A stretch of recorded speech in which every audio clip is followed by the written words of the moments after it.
Hello दोस्तों, नमस्कार। मैं दिस पाठक।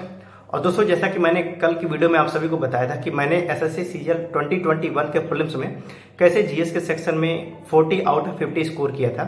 उसके लिए मैंने आप सभी को डिटेल में बताया था कि मैंने बुक कौन कौन सी प्रेफर की थी, करंट अफेयर कैसे मैंने प्रिपेयर किया था, मतलब जो भी था डिटेल में मैं आप सबको कल की वीडियो में बताया था कि जीएस को कैसे मैंने पढ़ा था। ठीक है, अगर आपने उस वीडियो को नहीं देखा तो आप सभी वीडियो को जरूर देख लीजिएगा। और दोस्तों, उस वीडियो पे काफ़ी अच्छा रिस्पांस रहा आप सभी का, और उसमें काफ़ी सारे कमेंट आए स्टूडेंट के कि करंट अफेयर कहाँ से पढ़ें, कितने मंथ का करंट अफेयर पढ़ें, स्टैटिक कहाँ से पढ़ें। ठीक है, और फिर इसके बाद बात यह आई कि एनसीईआरटी प्रेफर करें या, मतलब तमाम सारे कमेंट थे। तो उन सभी आपके सवालों का जवाब मैं आप सभी को इस वीडियो में देने वाला हूं। तो ये वीडियो हो सकती है थोड़ी सी लंबी हो जाए, लेकिन आप सभी वीडियो को पूरा देखिएगा ताकि आप सभी को सारी डिटेल में पता चल सके कि मैं आगे जो भी आपके जो क्वेश्चन थे उसको कैसे कैसे उसका सॉर्ट आउट कर रहा हूँ। ठीक है, तो चलिए वीडियो को शुरू करते हैं। और दोस्तों, सबसे पहला क्वेश्चन आप सभी का है कि स्टैटिक कहाँ से पढ़ें। तो दोस्तों, सबसे पहले मैंने आप सभी को बताया था कि आप कल एक मैंने बुक आप सभी को रिकमेंड की थी। कोई जरूरी नहीं है कि आप वही बुक पढ़ें, कोई दिक्कत नहीं है। ठीक है, लेकिन यह है कि मैंने उस बुक को इसलिए प्रेफर की थी क्योंकि उसमें क्या है, चीज़ें थोड़ी सी कम में है। ठीक है, लेकिन वो जो भी है वो आपके लिए यूजफुल है। ठीक है, पॉइंट टू पॉइंट है, आप सभी को वहां से बेनिफिट ज्यादा होगा। ठीक है, आप उस बुक को अगर पतली वाली अगर आप पहले पढ़ते हैं तो इंटरेस्ट आपका आएगा। ठीक है, अब जब उसको आप खत्म कर लेंगे तो आप थोड़ा सा उसके जो वॉल्यूम 2 है उसको पढ़ लीजिएगा, तो उससे थोड़ा सा डिटेल में आपको मिल जाएगा।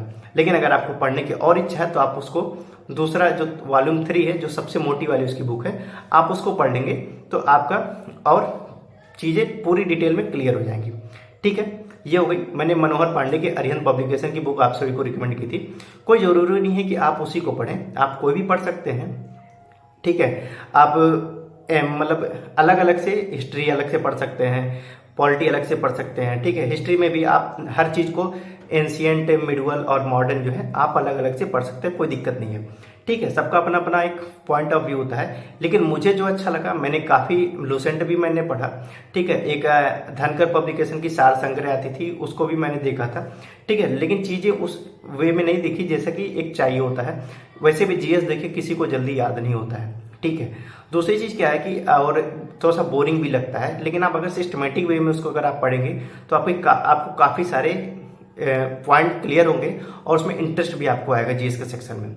ठीक है, अब बात करते हैं स्टैटिक पोर्शन में। अगर आप वो बुक पढ़ लेते हैं तो उसमें स्टैटिक पोर्शन भी दिया हुआ है। ठीक है, आप उसको पढ़ सकते हैं। ठीक है, आप लूसेंट को भी पढ़ सकते हैं, लूसेंट में भी चीजें अच्छी तरीके से दी हैं। बट ये लूसेंट क्या है ना, थोड़ा सा लेंदी लगने लगता है, और उसमें स्टूडेंट क्या थोड़ा सा पढ़ते हैं उसके बाद उनका ऊब जाते हैं, तो उसको वो बंद करके रख देते हैं। ठीक है, लेकिन ये डिपेंड करता है कि आप कैसे पढ़ रहे हैं। ठीक है, अगर आप हिस्ट्री को आप एक कहानी के माध्यम से पढ़ रहे हैं तो बहुत अच्छे से आपको समझ में आएगा। ठीक है, ठीक है, कुछ लोगों के कमेंट थे कि मैं जीएस पढ़ता हूं तो मुझे याद ही नहीं होता है। तो देखिए, कोई भी सब्जेक्ट हो, चाहे हिस्ट्री हो, चाहे वो पॉलिटी हो, चाहे इकोनॉमिक्स हो, ठीक है, चाहे आपका मैथ ही क्यों ना हो, चाहे इंग्लिश ही क्यों ना हो, ठीक है, कोई भी चीज एक बार में आपको नहीं आ सकती है। ठीक है, आपको एक बार, दो बार, तीन बार रिवाइज करनी ही पड़ेगी। ठीक है, और दूसरी चीज क्या है कि आप कोई टॉपिक अगर पढ़ रहे हैं तो आप उसको क्या करिए, एक बार रिकॉल जरूर करिए। जैसे मान लिया आपने सुबह पढ़ा, ठीक है, तो शाम के टाइम जब आप सो रहे हैं तो उसको 10-15 मिनट में आप उसको रिकॉल करिए कि मैंने ये टॉपिक पढ़ा, तो उसमें क्या क्या मुख्य मुख्य पॉइंट आपको देखने को मिले।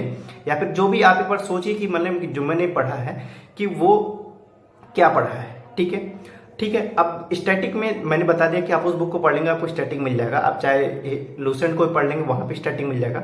स्टैटिक तमाम जगह से मिलते हैं। अब बात करते हैं, जो कई सारे स्टूडेंट ने पूछे थे कि एनसीईआरटी प्रेफर कर लें क्या। ठीक है, देखिए, एनसीईआरटी जो है आप प्रेफर कर सकते हैं, कोई दिक्कत नहीं उसमें। कोई ऐसा नहीं कि एनसीईआरटी आप पढ़ेंगे तो उसमें बहुत नुकसान होगा। लेकिन क्या है कि ना, आप देखिए, आप यूपीएससी तो पढ़ने जा नहीं रहे हो। ठीक है, दूसरी चीज क्या है कि एनसीईआरटी पढ़ने के लिए आप 6, 7, 8, 9 आप पढ़ेंगे तो कोई दिक्कत है, उसमें क्या है, चीजें थोड़ी सी ज्यादा हो जाएंगी। ठीक है, आपकी अगर हैबिट है, कैपेसिटी है तो आप पढ़ सकते हैं, कोई दिक्कत नहीं है। लेकिन वो चीजें थोड़ी सी ज्यादा हो जाएंगी। आप कम टाइम में, आपके पास देखिए हार्डली आपके पास 2 ही मंथ का समय है प्रीलिम्स में। देखिए, प्रीलिम्स भले ही क्वालिफाइंग है लेकिन आपको स्कोर करने ही पड़ेंगे, क्योंकि पहले भी जैसे रिजल्ट आते थे वैसे रिजल्ट अब भी आएंगे। ठीक है, बस ये है, प्रीलिम्स आपका जो है क्वालिफाइंग कर दिया गया है। ठीक है, ठीक है, अब बात करते हैं करंट अफेयर की। तो करंट अफेयर में देखिए स्टूडेंट काफी सारे पूछ रहे थे कि कहाँ से पढ़ें। मैंने देखिए आप सभी को बताया था कि आप कहीं से भी पढ़ सकते हैं, लेकिन ठीक है, हाँ एक चीज मैं आप सभी से कहूंगा, जहां से भी आप पढ़िए ऑथेंटिक पढ़ाया जाए। ये नहीं कि कई सारे करंट अफेयर के मिलते हैं जिसमें ये लोग बोल देते हैं कि आप मतलब छोटे छोटे 10-10 मिनट 12 मिनट पढ़ा रहे हैं, लेकिन ये है कि व्यू के चक्कर में वो लोग उल्टा सीधा कमेंट मतलब कंटेंट दे रहे हैं आप सभी को। तो आप ऐसे नहीं पढ़िए, जहां भी पढ़िए आपको ऑथेंटिक चीजें मिले और जो एग्जाम के पॉइंट ऑफ व्यू से अच्छे हों। ठीक है, तो मैंने कल आपको सभी को बताया था कुमार गौरव सर को आप पढ़ सकते हैं। ठीक है, फिर उसके बाद मैंने आपको बताया था कि आप स्टडी IQ के गौरव घर को भी प्रेफर कर सकते हैं। करियर बिल पे एक सर है, उनका भी आप प्रेफर कर सकते हैं। ठीक है, मैं किसी का प्रमोशन नहीं कर रहा हूं, बट ये कि आप इन लोगों का पढ़ सकते हैं। ठीक है, बस अब बात आती है कि करंट अफेयर कितने दिनों का पढ़े। ठीक है, तो देखिए पहला चीज ये है कि जब से TCS SSC का एग्जाम लेना शुरू किया है तो आपने एक चीज नोटिस किया होगा, जो आपने नहीं किया तो मैंने जरूर किया है उस चीज को, कि जो करंट अफेयर वो आपका मुख्य तौर से 3 मंथ का आता है। जैसे मान लीजिए आपका दिसंबर में एग्जामिनेशन है, तो दिसंबर को आप छोड़ दीजिए, दिसंबर के पहले आप 3 मंथ को ले लीजिए, और आप चाहें तो 1 मंथ और 4 मंथ कर लीजिए। ठीक है, अगस्त है, सितंबर है, अक्टूबर है, नवंबर है, 4 मंथ हो गए आपके, और दिसंबर में आपका एग्जाम है। अगर आप थोड़ा सा आपको लगता है कि हो सकता है पहले से भी पढ़ लेना चाहिए, लेकिन आप इतना मान के चलिए कि अगर आज आप अगस्त से करंट अफेयर को स्टार्ट कर रहे हैं तो आपको आपके एग्जाम में बेनिफिट हो जाएगा। लेकिन अगर आप चाहें जितना पढ़ सकते हो उतना पढ़ लीजिए, कोई दिक्कत नहीं उसमें। लेकिन यह है कि आप सभी मुख्य तौर पे मेन आप अगस्त का, सितंबर का, अक्टूबर का, नवंबर का, ठीक है, ये 4 मंथ का आप एकदम अच्छे से तैयार करके जाइए करंट अफेयर। ठीक है, इसमें से आपको करंट अफेयर के सारे आपके क्वेश्चन मिल जाएंगे। ठीक है, तो मैंने आप सभी को बता दिया कि करंट अफेयर कहाँ से पढ़ सकते हैं। आपका मर्जी है, आप कहीं से पढ़ सकते हैं, लेकिन मैंने जो आपको बता दिया उस बेस से अगर आप अपनी तैयारी करेंगे तो हो सकता है आपको बेनिफिट अच्छे मिले। ठीक है, अब उसके बाद बात करते हैं, जो मैंने आपको मंथ भी बता दिए, कितने मंथ से आप पढ़ना चाहें तो पढ़ सकते हैं। आप जितने मंथ का पढ़ना चाहे पढ़ सकते हैं, लेकिन आपको 4 मंथ के अच्छे से क्लियर होने चाहिए। अगस्त के, सितंबर, अक्टूबर के और नवंबर के, इस 4 मंथ का क्लियर होना चाहिए करंट अफेयर। ठीक है, और दूसरी चीज मैंने करंट अफेयर में आपको एक चीज और बताई थी, आप कहीं से भी पढ़ रहे हो, ठीक है, पढ़िए, लेकिन आपको करंट अफेयर 2 जगह से आपको पढ़ना होगा। ठीक है, आपके 25 नंबर के सेक्शन में, 25 क्वेश्चन के सेक्शन में आपको 7 से 8 करंट अफेयर मिल रहे हैं, तो आपको पता होगा कि आप यहां से अंदाजा लगा सकते हैं कि करंट अफेयर कितना इंपॉर्टेंट है हमारे लिए। ठीक है, तो करंट अफेयर को आपको 2 जगह से पढ़ना होगा। ठीक है, पहला आप कहीं भी प्रिपेयर करिए, और दूसरा भी एक जगह से भी आप दोनों जगह से पढ़ सकते हैं, मतलब कहीं भी, जैसे आप कुमार गौरव सर को पढ़ रहे हैं तो पढ़ लीजिए। फिर उसके बाद आप कोई मंथली जैसे करंट अफेयर मिलते हैं तो आप मंथली वाले भी करंट अफेयर को पढ़ लीजिएगा। ठीक है, किसी भी करंट अफेयर को आप क्या डेली भी पढ़िए।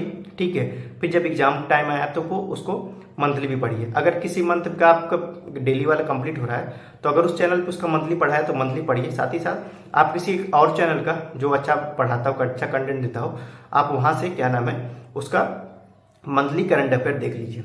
ठीक है, इससे 2 चीजें, आपका क्रॉस भी एक तरह से हो जाएगा। आपने क्रॉस चेक कर लिया कि हो सकता है कुछ क्वेश्चन वो अच्छे वो ना पढ़ा पाए हो, ठीक है, ना पढ़ा पाए हो, तो और हो सकता है दूसरे वाले में आपको कुछ अच्छे क्वेश्चन मिल जाएं। और कुछ क्वेश्चन ऐसे होंगे जो सेम होंगे, जो वहां पे भी होंगे वो यहाँ पे भी होंगे, लेकिन हो सकता है कुछ अच्छे क्वेश्चन वहां पे मिस किए गए हो तो यहाँ पे आपको मिल जाएंगे, और हो सकता है कुछ अच्छे क्वेश्चन यहाँ पे मिस किए गए हो तो वहां पे आपको मिल जाएंगे। इसलिए करंट अफेयर को आप 2 जगह से आपको क्रॉस चेक करके तरह पढ़ना है। ठीक है, आप पढ़िए, ऐसा नहीं कि आप यहाँ से पढ़ रहे हैं तो पहले क्रॉस चेक कर रहे हैं, नहीं, आप पढ़ें। ठीक है, पहला कंटेंट पढ़े, दूसरा कंटेंट पढ़े। ठीक है, आपको वहां से बेनिफिट जरूर मिलेगा। ठीक है, तो मैंने आपको स्टैटिक बता दी कहाँ से आप पढ़ सकते हैं। हाँ, स्टैटिक का मैं कुछ टॉपिक आप सभी को वीडियो के फॉर्म में आप सबको दूंगा। ठीक है, जो इंपॉर्टेंट है एग्जाम के पॉइंट ऑफ व्यू से कॉपी है। फिर उसके बाद और कल मैं आप सभी को कल या परसों में किसी दिन एक वीडियो बनाऊंगा जिसमें टॉपिक मैं बताऊंगा कौन कौन से टॉपिक आपको पढ़ने हैं। आप कहीं से भी पढ़िएगा, लेकिन कुछ टॉपिक हैं जो इंपॉर्टेंट है, मैं आप सभी को बता दूंगा कि आप उनको कैसे कैसे प्रिपेयर कर सकते हैं। ठीक है, तो आप सभी को हो सकता है मैंने जो भी डाउट थे वो क्लियर हो गए होंगे। ठीक है, कुछ लोग क्रेजी जीकेटिक का भी जिक्र किए थे, तो उसके भी करंट अफेयर अच्छे हैं। और स्टैटिक अगर आप देखिए ब्रीफ में आप थोड़ा सा आराम से पढ़ना चाहते हैं, जैसे थोड़ा शॉर्टकट में, तो आप क्रेजी जीकेटिक को भी प्रेफर कर सकते हैं, जीएस को। ठीक है, हिस्ट्री, पॉलिटिक्स, ठीक है, वहां से आप प्रेफर कर सकते हैं। ठीक है, तो दोस्तों इस वीडियो में इतना ही। उम्मीद करता हूँ आप सभी को जो भी डाउट थे वो क्लियर हो गए होंगे, और आगे कोई भी डाउट होगा तो आप कमेंट में कमेंट कर दीजिएगा, कमेंट बॉक्स में। मैं आप उसके कमेंट को आपको पढ़ लूंगा, और जो भी हो सकता है उसका सोल्यूशन मैं आप सबको जरूर बताऊंगा। ठीक है। और चैनल पर अगर आप नए हैं तो चैनल को जरूर सब्सक्राइब कर लीजिए, बेल आइकन जरूर प्रेस करिए, और जो भी इंपॉर्टेंट चीज़ें होंगी मैं आप सभी को बताऊंगा। और एक वीडियो मैं आप सभी को बताऊंगा कि मैंने जीएस के अलावा रीजनिंग का सेक्शन था, वहाँ पे 45 कैसे स्कोर किया था। ठीक है, जीएस के अलावा मैंने रीजनिंग में 45 स्कोर किया था आउट ऑफ 50, तो वो भी मैं बताऊंगा कि कैसे मेरा प्रिपरेशन रहा है रीजनिंग के सेक्शन का। ठीक है, तो इस वीडियो में इतना ही। उम्मीद करता हूँ आप सभी को आपके सवालों का जवाब मिल गया होगा, और अगर कोई इसके बाद भी डाउट होगा तो आप हमें बताइएगा। ठीक है, मैं उसको भी क्लियर कर दूंगा। ठीक है, और टेलीग्राम का लिंक मैं आप सभी को चैनल पे कमेंट बॉक्स डिस्क्रिप्शन में दे दूंगा, आप वहाँ से टेलीग्राम पे जुड़ सकते हैं। ठीक है, जो भी मुझे टॉपिक अच्छे लगते हैं या फिर जो इम्पोर्टेंट होंगे आप सभी के लिए या फिर एग्जाम के पॉइंट ऑफ व्यू से, आप उसको वहाँ से देख लीजिएगा। ओके, तो इस वीडियो में इतना ही। थैंक यू, धन्यवाद।